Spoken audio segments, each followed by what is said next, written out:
সুপ্রিয় দর্শক, আশা করছি ভালো আছেন। আজকে একটা বেশ গুরুত্বপূর্ণ বিষয় নিয়ে কথা বলতে চাই, যেটা এখন একটা বিশাল দুর্ভোগে পরিণত হয়েছে। সেটা হচ্ছে ঢাকা সিলেট মহাসড়কে যে প্রায় 34 কিলোমিটারের যে যানজটটা রয়েছে, যেটার কারণে সিলেট থেকে এখন ঢাকায় যেতে প্রায় 18 থেকে 20 ঘন্টা লাগছে নিয়মিত, কখনো কখনো এর থেকে বেশিও লাগছে। তো এই ব্যাপারটা হচ্ছে যে এইখানে উন্নয়ন কার্যকর লেন 4 লেনে উন্নীত করার জন্য যে কাজগুলো চলছে, সেই কাজগুলো চলার কারণেই মূলত এই সমস্যাটা সৃষ্টি হয়েছে। এটা কিন্তু নতুন নয়, দীর্ঘদিন ধরেই আসলে এই সমস্যাটা চলে আসছে এবং এখন সেটার ভয়াবহ একটা রূপ আমরা দেখতে পাচ্ছি। কিন্তু যেটা নিয়ে আজকে আমি কথা বলতে চাই সেটা হচ্ছে আমাদের এই সিলেট আসলে নানাভাবে বঞ্চিত। সিলেটটা বাংলাদেশের মধ্যে একটা গুরুত্বপূর্ণ অঞ্চল, পর্যটন অঞ্চল, অর্থনৈতিক অঞ্চল, রেমিটেন্সের কথা যদি আমরা বলি, সব দিক বিবেচনায় আসলে সিলেট একটা গুরুত্বপূর্ণ অঞ্চল বাংলাদেশের। কিন্তু সার্বিক সুযোগ সুবিধার কথা যদি আমরা বলি, সেই বিবেচনায় সিলেট অনেকখানি পিছিয়ে আছে নিঃসন্দেহে। বিশেষ করে গত সরকারের আমলে সারা দেশব্যাপী বিভিন্ন জায়গায় যত মেগা প্রকল্প হয়েছে, নানান ধরনের উন্নয়ন প্রকল্প হয়েছে, সেই তুলনায় সিলেট পুরোটা বিভাগে খুব বেশি উন্নত করা হয়নি, উন্নয়ন কার্য হয়নি। এবং সিলেট শহরের কথা যদি বলি, সিলেট জেলার কথা যদি বলি, সেখানে তো পরিস্থিতি আরো ভয়াবহ। একটু আপনাদের দৃষ্টি ফেরাতে চাই, আমি কিছু তথ্য উপাত্ত তুলে ধরতে চাই আপনাদের সামনে। সিলেট থেকে ঢাকা এবং চট্টগ্রাম এই দুইটা স্টেশন মুখে ট্রেন যায় এবং সেই ট্রেনগুলোর সংখ্যা হচ্ছে 6টা। সপ্তাহে দিন হচ্ছে 7টা। একটু চিন্তা করে দেখেন, সপ্তাহে দিন হচ্ছে 7টা কিন্তু ট্রেন যাচ্ছে 6টা। সোমবারে কোনো ধরনের ট্রেন যায় না। এটা আমি বাংলাদেশ রেলওয়ের অফিসিয়াল ওয়েবসাইট থেকে সংগ্রহ করেছি। এখানে আমি দেখতে পাচ্ছি পারাবত এক্সপ্রেস ঢাকার দিকে ছেড়ে যায় হচ্ছে মঙ্গলবার দুপুর 3টায়, জয়ন্তিকা এক্সপ্রেস বৃহস্পতিবারে সকাল 8:20 ঢাকার উদ্দেশ্যে ছেড়ে যায়, পাহাড়িকা চলে যায় শনিবারে, সেটা হচ্ছে 10:15, রাত 10:15। দুঃখিত, শনিবারটা আসলে তাদের বন্ধের দিন, দুঃখিত। উদয়ন এক্সপ্রেস হচ্ছে 21:20, মানে হচ্ছে গিয়ে যে 9:20, সেটা চলে যায় চিটাগাংয়ের উদ্দেশ্যে। তারপর হচ্ছে উপবন এক্সপ্রেস, সেটাও ঢাকার দিকে যায় রাত 10টায়। কালনী এক্সপ্রেস, সেটা হচ্ছে সকাল 6:40 ঢাকার দিকে যায়। তো সাপ্তাহিক বন্ধের দিনগুলো হচ্ছে পারাবত মঙ্গলবারে বন্ধ থাকে, জয়ন্তিকা এক্সপ্রেস বৃহস্পতিবারে বন্ধ থাকে, পাহাড়িকা এক্সপ্রেস শনিবারে বন্ধ থাকে, উদয়ন এক্সপ্রেস রবিবারে বন্ধ থাকে, উপবন বন্ধ থাকে না, কালনী এক্সপ্রেস হচ্ছে শুক্রবারে বন্ধ থাকে। তো এই হচ্ছে ট্রেনের সময়সূচি। আচ্ছা, এবার যদি আমরা একটু অর্থনীতির দিকে তাকাই, আমরা একটা ডেটা আমি এখানে পেয়েছি যে multi dimensional poverty index, MPI. তো সেই এমপিআই ইন্ডেক্সের যে লেটেস্ট যে আপডেট যেটা রয়েছে, সেখানে দেখা যাচ্ছে যে Sylhet has the highest MPI score of 0.177 among all division in Bangladesh. এটা হচ্ছে, চিন্তা করেন যে বাংলাদেশের যতগুলো বিভাগ আছে তার মধ্যে সব থেকে বেশি এমপিআই ইন্ডেক্স হচ্ছে সিলেটের। বাংলাদেশের ন্যাশনাল এমপিআই ইন্ডেক্স হচ্ছে 0.123।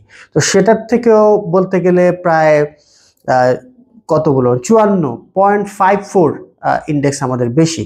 তারপর হচ্ছে যে হাইয়েস্ট পভার্টি হেড কাউন্ট, এখানেও দেখতে পাচ্ছি সিলেটের হেড কাউন্টটা হচ্ছে ওভারে third, 37.70 of the population in Sylhet lives in multidimensionally poor households, the highest proportion in the country. এখানেও দেখেন সিলেট সবচেয়ে দরিদ্রতম অঞ্চল পুরো বাংলাদেশের মধ্যে।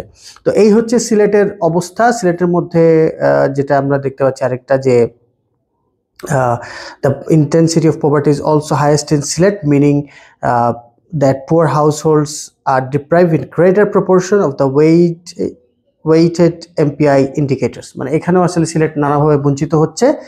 আচ্ছা, এই যে আমরা বঞ্চিত হচ্ছি, এর সঙ্গে আসলে একটু যদি তুলনা করি, আমরা আসলে আমাদের ইকোনমিক্যাল যে সেক্টর আছে সেখানে আমাদের কন্ট্রিবিউশন কি, কন্ট্রিবিউশনের কথা যদি বলি, রেমিটেন্সের কথাটাই বলি, যেহেতু সিলেট প্রবাসী অধ্যুষিত একটা অঞ্চল। তো রেমিটেন্সের দিক থেকে সিলেট আছে তৃতীয় অবস্থানে। প্রথম অবস্থানে আছে ঢাকা, তারা $4,222 মিলিয়ন, শেষ প্রান্তিক যেটা ছিল, অর্থাৎ জুলাই, আগস্ট, সেপ্টেম্বর, এই 3 মাসে এটা তারা রেমিটেন্স দিয়েছে। চিটাগাংয়ের হচ্ছে $1,890 মিলিয়ন।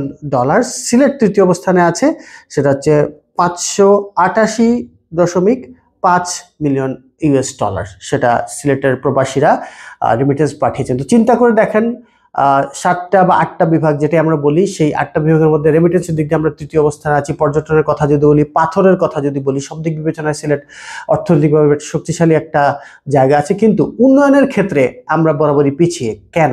সিলেট থেকে গত 15-16 বছর ধরে যারা এমপি হয়েছেন, মন্ত্রী হয়েছেন, তারা আসলে সিলেটের জন্য কি করলেন? সিলেটের জন্য একটা প্রকল্প তারা আনতে পারলেন না। দীর্ঘদিন ধরে আমরা সেই মরহুম এম সাইফুর রহমান যখন ছিলেন অর্থমন্ত্রী, তখন থেকে শুনছি যে সিলেট টু ঢাকা এটা 6 লেন হবে, 4 লেন হবে। আজ পর্যন্ত আজ প্রায় 20 বছর হতে চললো, সেটা এখনো বাস্তবায়ন হলো না।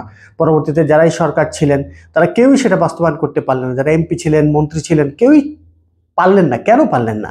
দীর্ঘদিন থেকে আমি শুনছি, আমাদের সর্বশেষ সিলেটের যে অর্থমন্ত্রী ছিলেন আব্দুল মুহিত সাহেব, উনিও মারা গেছেন, যে আমাদের বিমানবন্দর থেকে বাদাঘাটের ওইদিকে একটা বাইপাস করা হবে।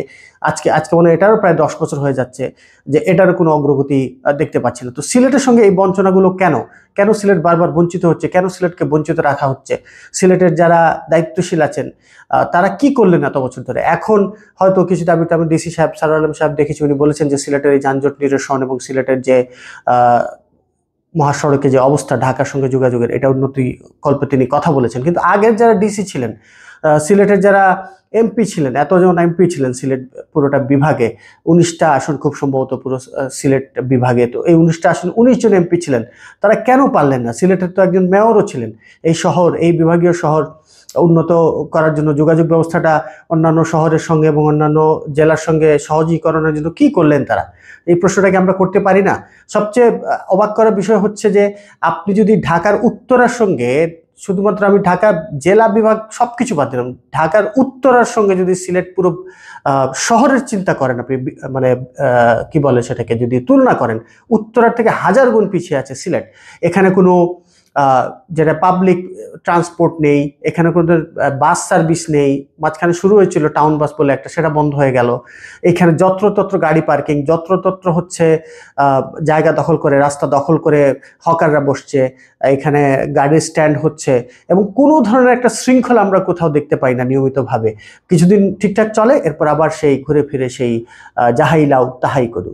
আর দীর্ঘদিন ধরে এই যে মূলাটা আমাদের সামনে ঝুলিয়ে রাখা হয়েছে যে সিলেট টু ঢাকা এটা 4 লেন হবে, এটা আজ পর্যন্ত হলো না। এই যে দুর্ভোগ, এই দুর্ভোগের কারণে দেখেন আমরা ট্রেনে যাত্রা করতে পারতাম, অল্প কয়েকটা ট্রেন আমাদেরকে দেওয়া হয়েছে। উত্তরবঙ্গে পর্যন্ত ব্রড গেজ ট্রেন লাইন রয়েছে, কিন্তু সিলেটে তো ব্রড গেজ নাই, মিটার গেজ আছে, সেখানেও ট্রেন এত অল্প। আরও কি 5-6টা ট্রেন সিলেটে দেওয়া যায় না? সিলেটে কি যাত্রী নাই? সিলেটে দিলে কি ট্রেনের জন্য লাভবান হতে পারে না? এই কথাগুলো কে বিবেচনা করছে? কেউ যেন সিলেটকে দেখতেই পারে না, এমনটাই মনে হচ্ছে আমার কাছে। তারপর হচ্ছে সিলেটের যে পরিবহন ব্যবস্থা, এটা তো দুর্বিষহ একটা পরিবহন ব্যবস্থা। শহরের ভেতরে আপনি রিক্সা দিয়ে চলাচল করবেন, রিক্সা ভাড়া বেশি, রাস্তাগুলো সংকীর্ণ হয়ে গেছে, টাউন বাস বলতে এখন আর কিছু নাই। তো এই যে ট্রান্সপোর্টের বেহাল দশা, এগুলো নিয়ে কারা কাজ করবেন? কারাই বা এগুলো সমাধান করবেন? আসলে আমরা হতাশ হওয়া ছাড়া আর কোনো উপায় কি আছে? এই মুহূর্তে যারা আছেন তারাও কি দায়িত্ব নেবেন? দায়িত্ব নিয়ে কি এই ঢাকা সিলেট মহাসড়কটার এই যে যানজট, এটা নিরসনে দ্রুত পদক্ষেপ নেবেন? আমরা দেখেছি যে উপদেষ্টা ফাউজুল করিম নির্দেশ দিয়েছিলেন যে যারা এই রোড অ্যান্ড ট্রান্সপোর্টের যারা আছেন তারা যেন ব্রাহ্মণবাড়িয়া গিয়ে অফিস করেন। গতকালই আমি বিজনেস স্ট্যান্ডার্ডের খবর দেখলাম, কেউ অফিসে যাননি। তো এই হচ্ছে বাংলাদেশ। আর এই সিলেট নিয়ে এই যে জাতীয় পর্যায়ে থেকে সিলেট যে পরিমাণ অবহেলার শিকার হচ্ছে, আর আমাদের সিলেটে এমপি, মন্ত্রী, মেয়ররা সিলেটকে আরও অবহেলার শিকার হওয়ার জন্য যে অবারিত দ্বার খুলে রেখেছেন, এর দায় কি কেউ এড়িয়ে যেতে পারবেন? আমরা সিলেটবাসীরা এই যে দুর্ভোগের শিকার হচ্ছি, এটার জবাবদিহি কে করবে? সেই প্রশ্নটা আজকে রেখে গেলাম। ধন্যবাদ।